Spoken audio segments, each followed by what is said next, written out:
এবং সেই প্রিয় জুটিকে ফিরে পাওয়া দেব রুক্মিণী। কি বলবে দেবদা সব মিলিয়ে দুটো একদিনে আর কি? অ্যাম্বুলেন্স দাদা ইজ ভেরি স্পেশাল ফিল্ম। দেব 50 ডেফিনেটলি আমার 3টে ছবি ছিল, যে কোনো ছবি আমি 50th নাম্বারটা দিতে পারতাম, কিন্তু 50th নাম্বারটা সামথিং ভেরি স্পেশাল নাম্বার।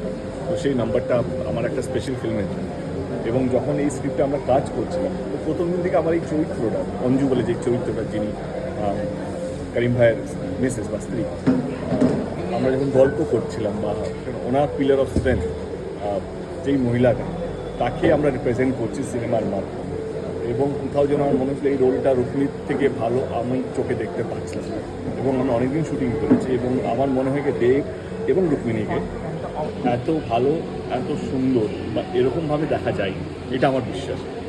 এখন অনেকটা কাজ বাকি আছে, যতটুকু হয়েছে কাজ ততটুকু বলতে পারি কি রুক্মিণীকে একদম একদম নতুনভাবেই দর্শক দেখতে পারে। এবং দেব যেই হলে দাঁড়িয়ে আজকে সেলিব্রেশন হলো, সেই হলে দুদিন আগে বন্ধ ছিল নানা রকম কারণে, শো বন্ধ ছিল, দর্শক হচ্ছিল না বাংলা ছবি।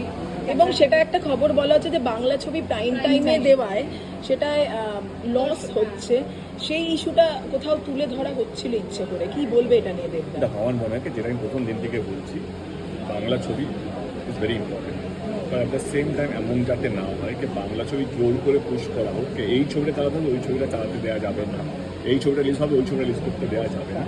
সে at the end of the it's a business, business মানে একটা রিস্ক ফ্যাক্টর থাকে।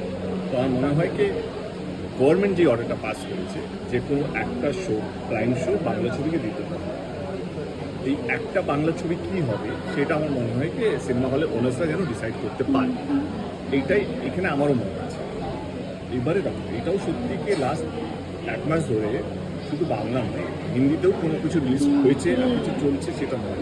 তো ওভারঅল একটা ফেস, মানে ইন্ডিয়ান ফিল্ম ইন্ডাস্ট্রিতে একটা ফেস, একটা খুব কোনো ছবি দাঁড়াতে পারছে না, কোনো ছবি একটা শোয়ে বেশি চলতে পারছে না, সেটাও একটা বাট আমার মনে হয় কি সেই রাতটা তো সব বছরই থাকে, আপস অ্যান্ড ডাউন সব বছরই থাকে, and I think will overcome.